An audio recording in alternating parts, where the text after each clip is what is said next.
We are back for the NFL Conference Championships, guys. Me and Brian this week. Unfortunately, Brad could not join us. Brad, if you're in the comments, bro, we love you. We miss you. But yeah, jumping into it. We're starting off with a straight. And me and Brian, we're having a little argument, a little dispute, because we're on opposite ends of the spectrum for it. So I'm going to lay out my case first. Brian's going to lay out his case. And then you guys are going to let us know in the comments which pick is sharper. But I am going Denver Broncos plus 3.5. This is being offered for plus money, which I absolutely love. You know, I'm a big money guy. But yes, this is hit in every game but one game this season. And I know what you're thinking. Dude, Bo Nix is out. Like, what are you talking about? Well, I did some research into the backup. Jarrett Stidham, my boy Stiddy. Check out the video on Instagram. Really good kind of in-depth background video on him. But I think he's a competent, very competent quarterback. A strong backup, could be a starter maybe for some teams in my opinion. Had a little stint with the Raiders a few seasons back, went 2-2, threw 3 touchdowns against the Niners, outplayed Brock Purdy, was drafted by the Patriots, did all right there when he did play once or twice. And Sean Payton was very high on him, and he's working with Sean Payton, who has a record of 8-1 with backup quarterbacks. So Sean Payton's going to be very smart. He's not going to put Stidham in bad situations. He's going to, run safe passing routes for that Broncos offense, and they're going to be running the ball a lot. So, yeah, I just feel like there's something in the air, and especially at home in Denver, Mile High City. Again, I'm gonna be honest, right? The data is all right, but a bit of a vibes pick. The one thing I will say though, can we go look at the Patriots real quick, Brian? We can see how have they covered this spread. So we can see, that looks like a lot of green there. It looks great. But the one thing I've said about the Patriots all season, I feel like they've had some cupcake schedule games in there. And I know you're saying, oh, they just beat the Texans last week. Well, CJ Stroud handed them that one. But if we look against above average opponents this season, we can see that they have failed to cover this spread in 4 of 7 games. So I rest my case there. Brian, it's your turn to convince the audience of your pick now.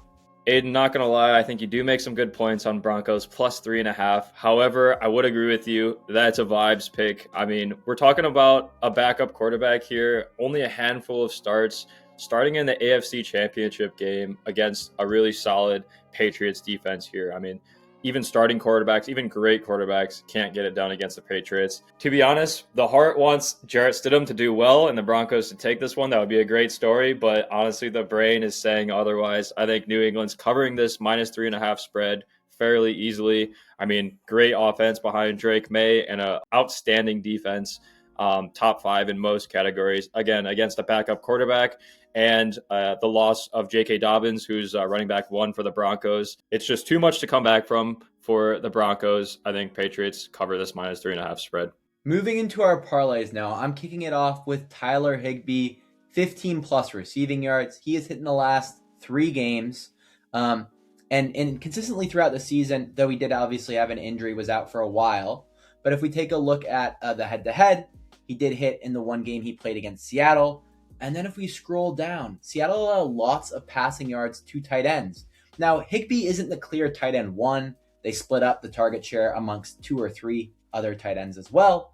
But I do think he will get probably 2 to 3 targets, and I think he'll get 1 to 2 catches, and I think that should clear this 15-yard line.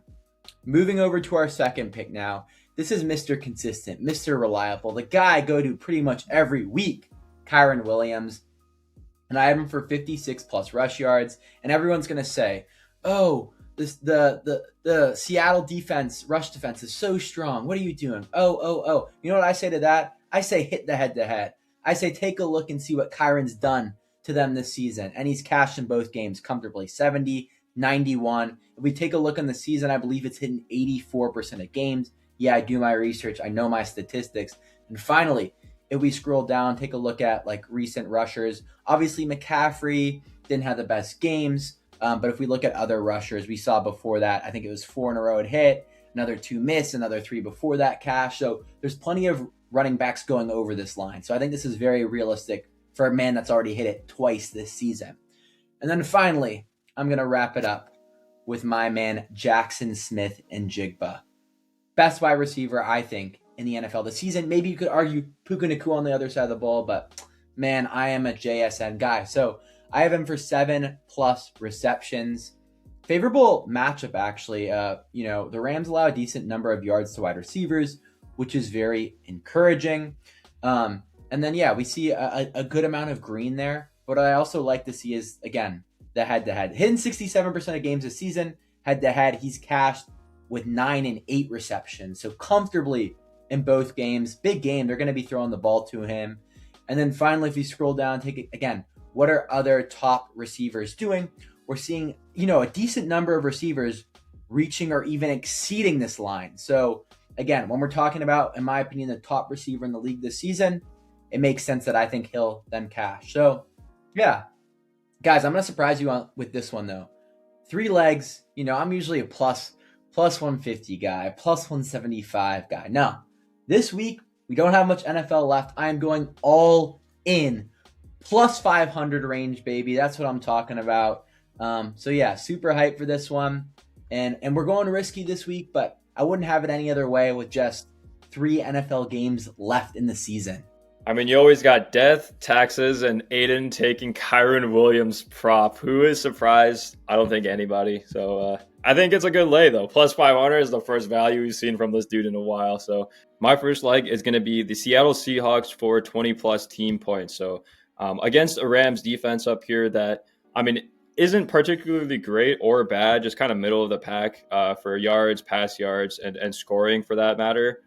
For a team like the Seahawks that, they put up 41 points on the Niners last week. They cashed this line at 78% on the season.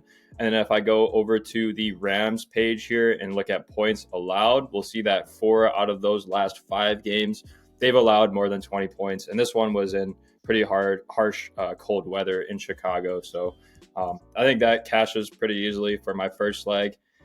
I'm not going to lie, I was hating on him a second ago, but I also got Kyren Williams for my second leg. However, the line is for 10-plus receiving yards.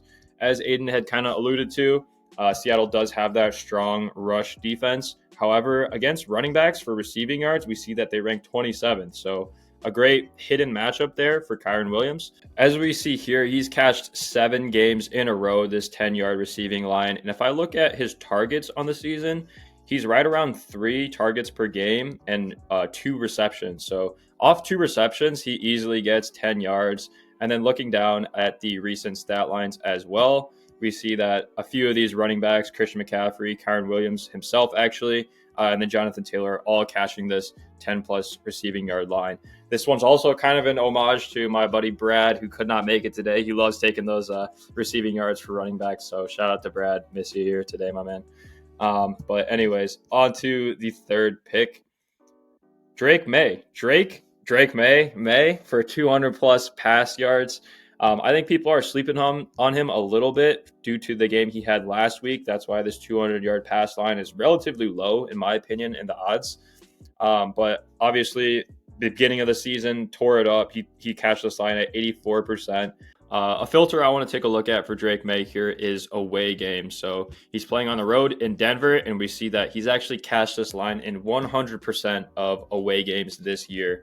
Getting that for minus 205, we see a little odd spread here, especially on Novig, which I feel good about. So that wraps up the third leg. Over to the parlay optimizer. We got our 3 picks in here. We're looking at a combined hit rate of just under 60% at minus 143 implied. Getting this still for plus 170 on FanDuel. He was hating on my odds earlier for no reason. I don't know why. This is the first time he's had odds more than what I had. So pipe down over there, bud. Wait till you hit a pick. But I like the value here. I think there's plus EV. So I'm rocking with this as my parlay. That's going to wrap up this week's YouTube video for the NFL picks and predictions. We got the conference championships this weekend. Should be a great slate of games, as the past few weeks have been as well. And as always, don't forget to use code HOFYT. That'll get you 50% off your first month subscription. 7 days completely for free. I know NFL is coming to an end. We're right in the peak of NBA season. We got college basketball coming up. If you see up here, all those sports, we cover them. So if you're a bettor, you better use code HOFYT, and we'll see you next week. Peace.